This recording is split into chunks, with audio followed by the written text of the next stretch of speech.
بسم الله الرحمن الرحيم الحمد لله رب العالمين والصلاة والسلام على رسول الله خاتم النبيين إمام المتقين وعلى آله وأصحابه وسلم تسليما مزيدا ثم أما بعد. Chers الكرام, assalamu alaikum wa rahmatullahi wa barakatuh. Inch'Allah, nous allons aborder aujourd'hui un hadith où le prophète Mohammed alayhi salatu wa salam nous dit dans un hadith sahih: Inna Allah yu'ti ad-dunya liman yuhib wa liman la yuhib wa la yu'ti al-iman illa liman yuhib. Et donc ce hadith, il nous apprend quelque chose d'extrêmement important. Il nous dit que certes, Allah subhanahu wa ta'ala, il va donner ce bas monde, ad-dunya, ce qui veut dire min zinati yani al-hayat ad-dunya wal mal wal banoun, tout cela, il le donne, les enfants, les biens, l'ornement de ce bas monde, il le donne à tout le monde, à celui qu'il aime comme à celui qu'il n'aime pas. Ad-dunya, il le donne à tout le monde. Mais wala yu'ti al-iman illa liman yuhib. Mais il ne donne la foi qu'à celui qu'il aime. Cela veut dire que déjà, l'une des premières questions que la personne peut résoudre toute seule, c'est de se dire, est-ce que Allah subhanahu wa ta'ala, il m'aime ou pas? Et donc la chose elle est que si tu es guidé, alhamdulillah, vers l'islam, que tu crois en Allah subhanahu wa ta'ala, que tu conçois al-wajibat, wal-arkan, les piliers, les obligations, tout cela et tout, c'est que Allah subhanahu wa ta'ala, il t'aime. Puisqu'il a mis fi qalbik, dans ton cœur, la foi. Puisque fa inna Allah jalla fi'ala la yu'ti al-iman illa liman yuhib. Il ne donne pas la foi si ce n'est qu'à celui qu'il aime. Donc c'est une preuve. فهذا الحديث يوضح ويبين لنا النبي عليه الصلاة والسلام عطاء الدنيا لا يعتبر ميزانا لمحبة الله سبحانه وتعالى للعبد أو رضا عنه. Ce hadith, qu'est-ce qu'il te montre déjà en introduction?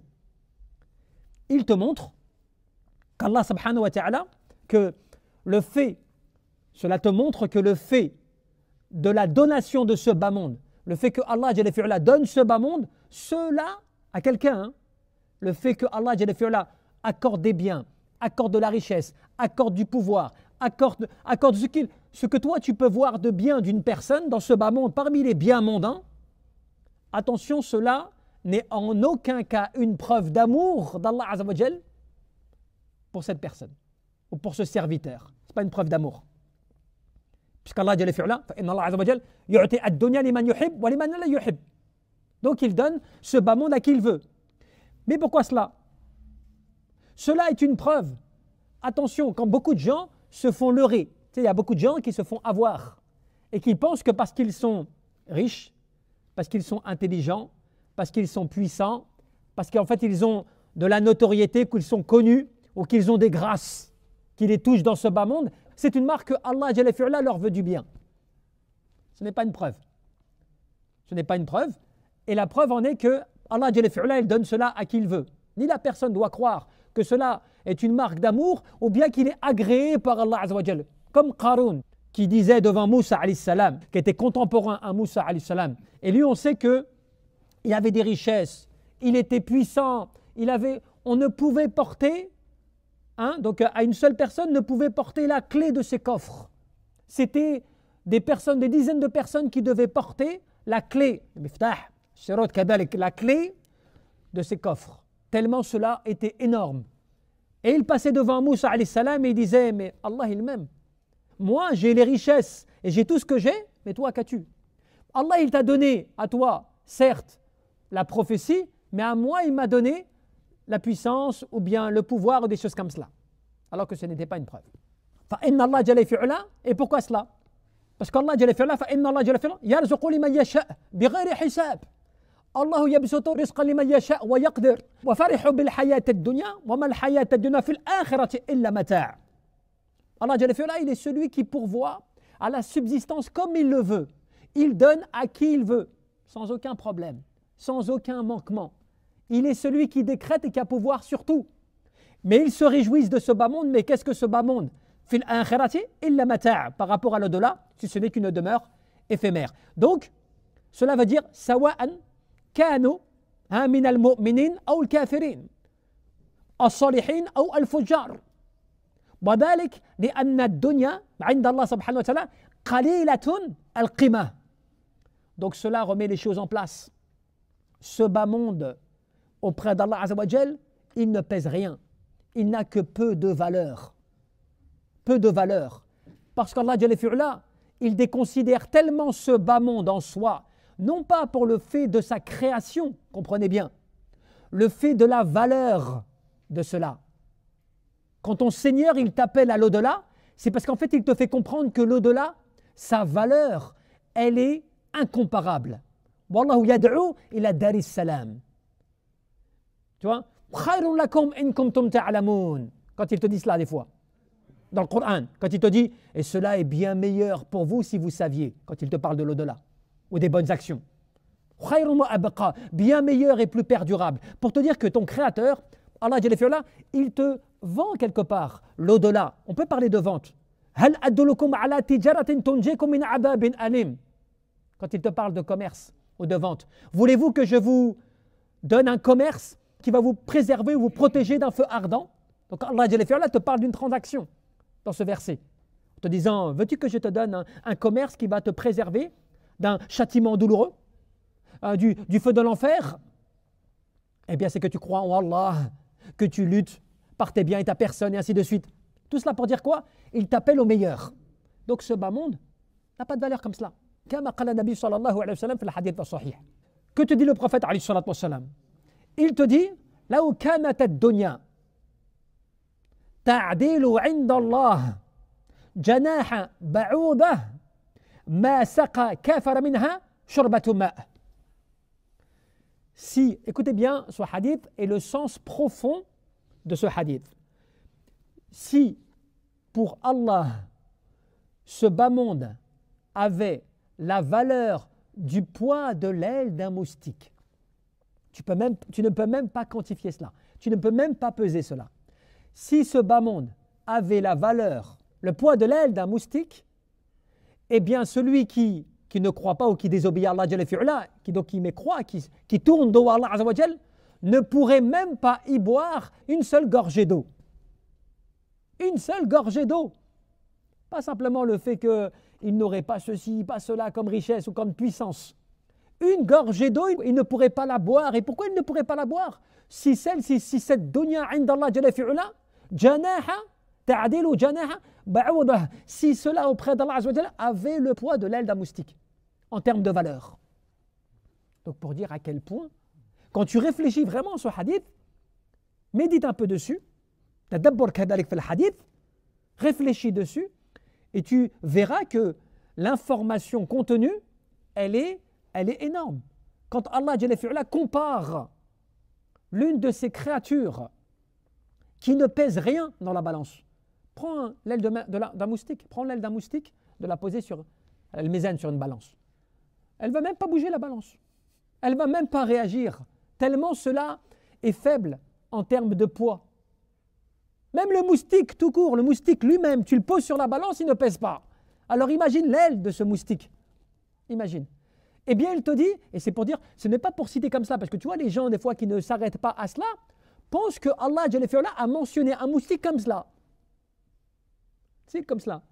Mais non, il a mentionné le moustique parce qu'Allah Jalla fi'ala connaît le poids infime, inexistant presque, je pourrais dire, du moustique. Parce qu'il aurait pu citer une autre de ses créatures. Mais parce que toi, en tant qu'être humain, tu connais ce que c'est que le moustique. Tu sais, tu vois le moustique comment ce qu'il est.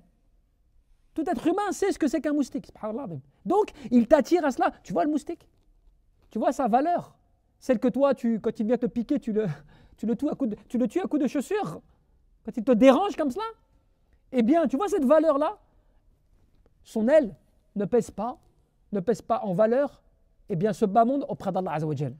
Alors que toi, tu es en train de courir après ce bas monde. Tu cours après. Je veux ce bas monde, je veux l'argent, je veux sa notoriété, je veux réussir, je ne veux pas rater ma vie, je veux, dans ce bas monde, en termes de bien, pas en termes de hasanat, en termes de profit mondain. Tu cours après ce bas monde.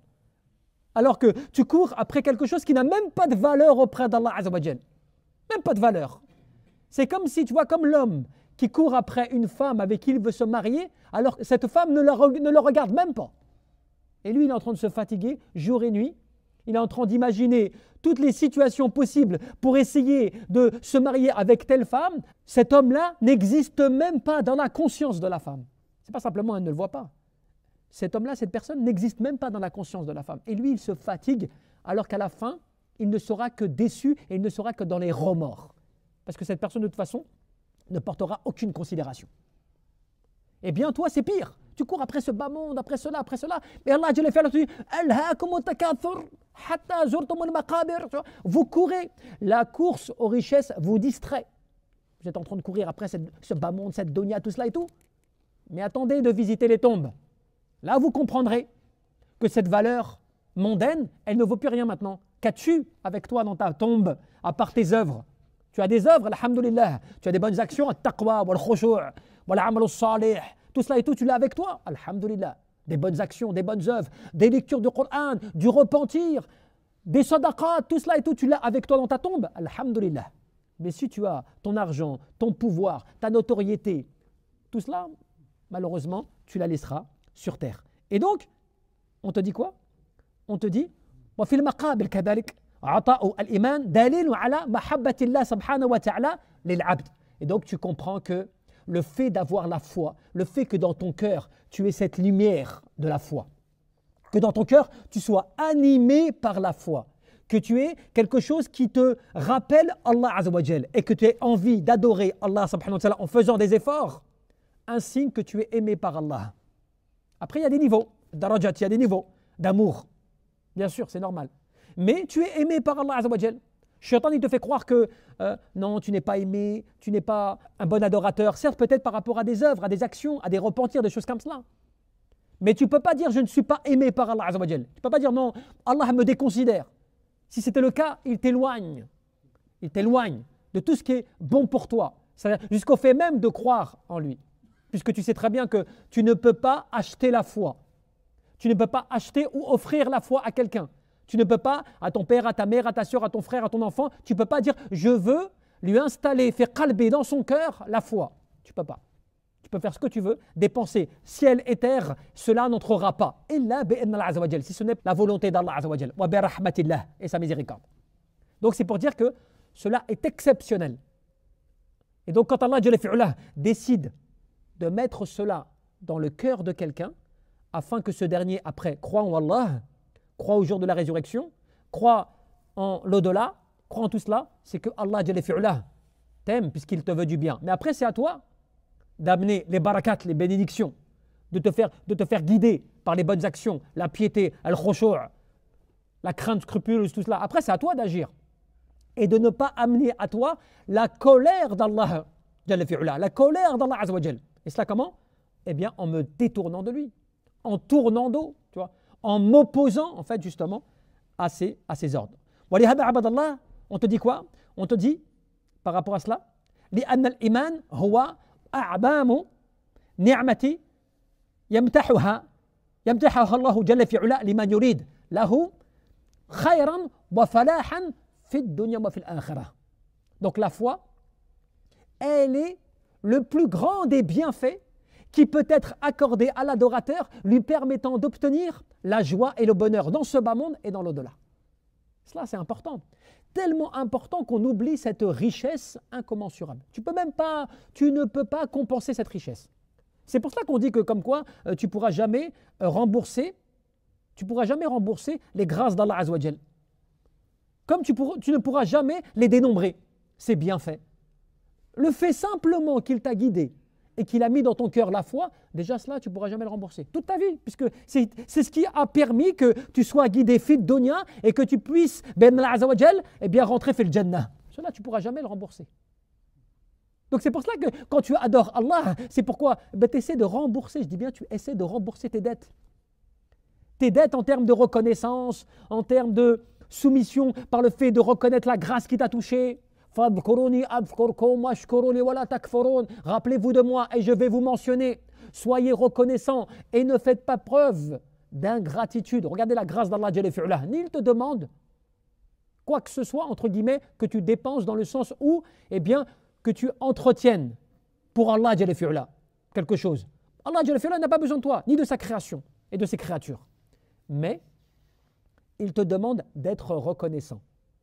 Et cette reconnaissance, elle passe par quoi? Bita'atillah, par l'obéissance à Allah Azza wa Jal, et le fait de faire du bien pour les gens. Tu sais, tes sadaqat, tes aumônes, tout cela, c'est pour Allah, lillah, c'est sûr, mais c'est pour faire du bien aux gens, pour être avec les gens, pour pouvoir soutenir les plus démunis et les plus pauvres, comme cela, par les aumônes, que tu fais pour Allah Azza wa Jal. Mais Allah n'a pas besoin de tout cela pour toi, de ta part, à la base. Mais tu le fais parce que toi, tu te sens dans le devoir d'être reconnaissant, parce que Allah Jalla fi'ala t'a donné dans ce bas monde. Et donc c'est pour cela, ibadallah, وهذا يذكر المسلم أن يغتر بما يراه من زينة الدنيا في أيدي الكافرين أو العصاة. C'est comme cela qu'adorateur d'Allah Jalla fi'ala, il ne doit pas être leurré par ce qu'il voit, tu vois, dans les richesses et l'abondance mondaine sur les gens, notamment ceux qui ne croient pas ou ceux qui sont désobéissants. Ils voient beaucoup de choses sur eux, alors tu les vois, ils s'exposent dans les réseaux, tout cela, j'ai ceci, j'ai cela, je pèse ceci, je pèse cela, et toi tu es attiré. Cela, tu le vois comme quelque chose de bien, une bonne chose de leur part. Quel bienfait, quelle richesse, quel pouvoir, quelle notoriété. Et ils s'en vantent les gens. Voilà, je suis connu, quand je vais dans telle ville, tant de monde se réunissent, et ainsi de suite. Donc il est content de cela. Alors qu'en réalité, cela ne vaut rien. Et on te dit, attention, ne sois pas leurré par cela en croyant que cela est un grand bienfait qui lui est accordé. Tu ne sais pas ce qu'il en est. Peut-être que c'est une grande calamité, un grand malheur pour lui, sauf qu'il ne le sait pas. Et donc c'est pour cela que فَإِنَّهَا مُجَرَّةُ يعني بلاء واختيار لهم. Cela peut être une calamité, une épreuve, un examen qu'Allah Jalla fi'ala, il leur impose.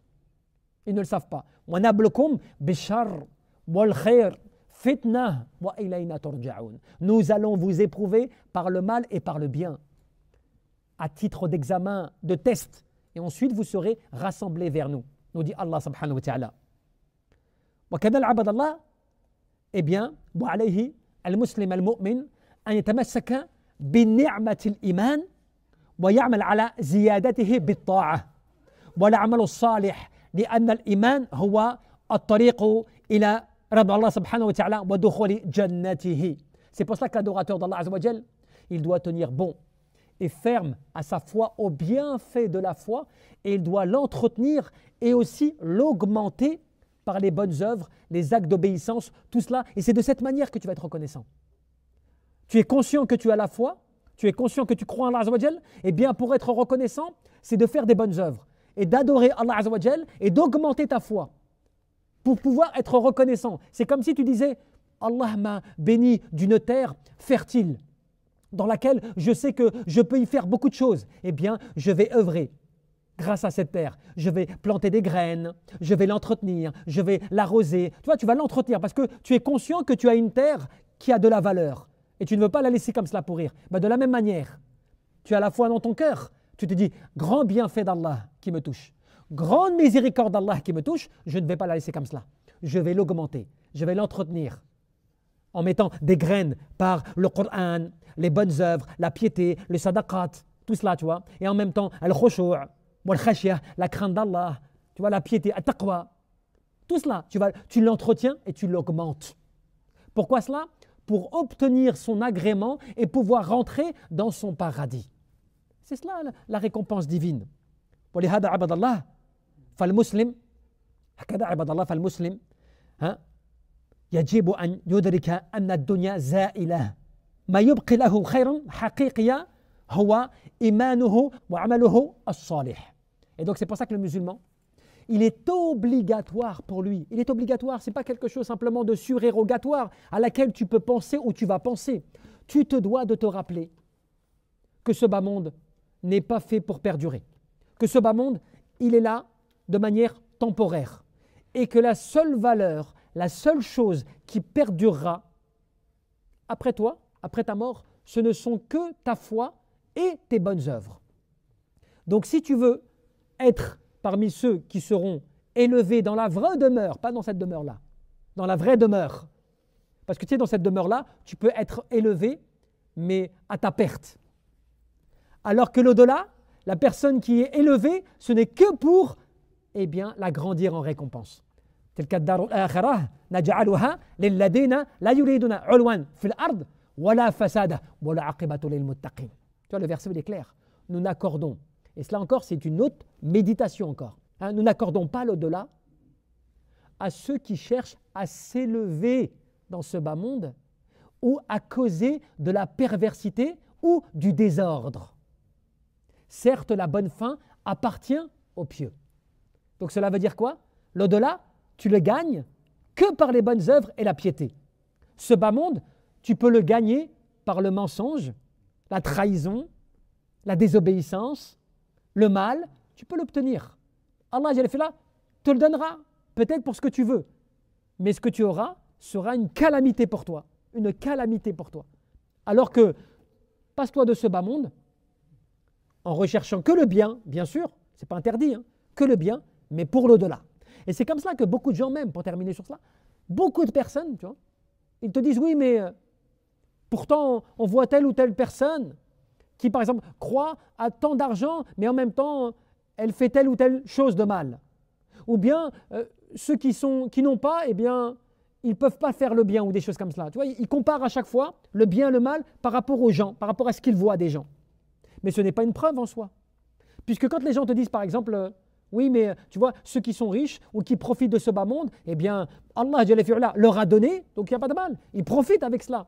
Oui, ils profitent, mais ils devront en rendre compte encore plus. Tu devras rendre compte encore plus par rapport à celui qui n'a pas. C'est normal. Et c'est pour cela que le prophète te dit, fil jannah au paradis, son plus grand nombre qu'il a vu, c'était des pauvres. Et tu vois, les ulama, ils ont expliqué un peu pourquoi. Pourquoi les pauvres? Parce qu'en fait, les pauvres, quand ils ont patienté dans l'adoration d'Allah Azzawajal, ils n'avaient pas aussi dans ce bas monde les moyens, entre guillemets, de faire des choses que les riches pouvaient faire. Donc, quelque part, ils étaient préservés de faire du mal. Alors que quand tu as de l'argent, même quand tu crois en Allah, même quand tu es pieux, quand tu as beaucoup d'argent, que tu as de l'argent, que tu es à l'aise, eh bien, souvent, ton argent, des fois, tu le dépenses pour des choses qui ne sont pas bonnes. Ou des fois, tu es dans le gaspillage. Ou bien, tu es dans le gâchis, ou des choses comme cela. Et comme tu sais cela, tu vas en rendre compte. Alors que le pauvre, il n'a pas eu cette possibilité. Il n'a pas eu cette capacité. Donc, c'est comme s'il avait été préservé de cela. C'est pour ça que même que, tu vois, des célèbres, des anciens pieux, eh bien, certains, quand ils avaient une certaine richesse, alors qu'ils étaient pieux, eh bien, ils comparaient comme cela. Ils disaient, beaucoup de biens ou beaucoup de richesse nécessitera beaucoup de comptes à rendre. Parce qu'Allah ne te donne jamais les choses comme ça gratuitement. Tu t'enrichis, du pouvoir, tout cela et tout, il te donne, ce n'est pas pour rien. Tu devras rendre compte en bien ou en mal de ce que tu as fait de cela. C'est cela aussi le rappel. Donc c'est pour ça qu'Allah t'appelle aussi à une forme de zuhd. Détache-toi des fois. Et Ibn Taymiyyah te disait, tu délaisses ce qui ne va pas être utile pour toi pour l'au-delà. Voilà, zuhd, le vrai zuhd. Le vrai ascétisme, délaisse ce qui ne te sera pas utile pour l'au-delà. Ce qui veut dire que des fois, il y a des choses, tu peux te permettre. Tu peux te permettre. Tu vas dire, mais bon, je n'ai pas vraiment besoin. Ou si je le fais, franchement, je préfère garder cela pour autre chose. Toi, tu délaisses alors que tu peux. Parce que tu as conscience que si je commence à tout faire et à suivre mes passions, je vais m'emporter dans cela et je vais rendre peut-être des comptes sur des choses à la base que je n'avais pas prévues. À cause du fait de la fitna, de l'épreuve, tu vois, ce à quoi cela m'a fait tomber. C'est comme les enfants.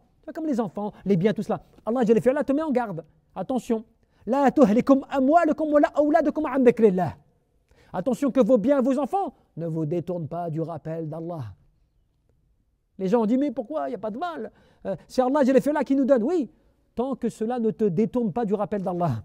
Et tu vas me dire, oui, non, mais je me rappelle Allah, moi je lis le Coran, je fais mes prières et tout. Non, des fois, il te détourne parce qu'il t'appelle à des activités ou à faire des choses et autres.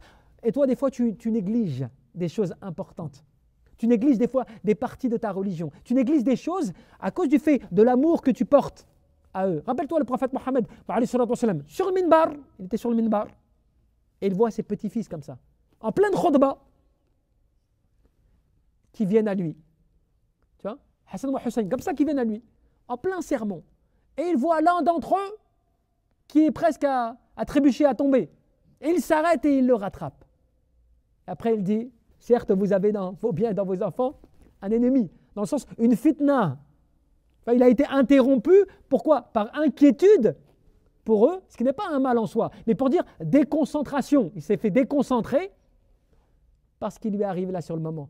Donc, ce n'est pas que les enfants, les biens, tout ça et tout, sont dans le haram, ce n'est pas cela. Cela peut, même dans le licite, t'emmener, te déconcentrer, t'éloigner du bien. Voilà. تفضل إن شاء الله. هذا هو إن شاء الله بحول الله والله أعلم. بارك الله فيكم. نسأل الله بارك وتعالى رب العرش العظيم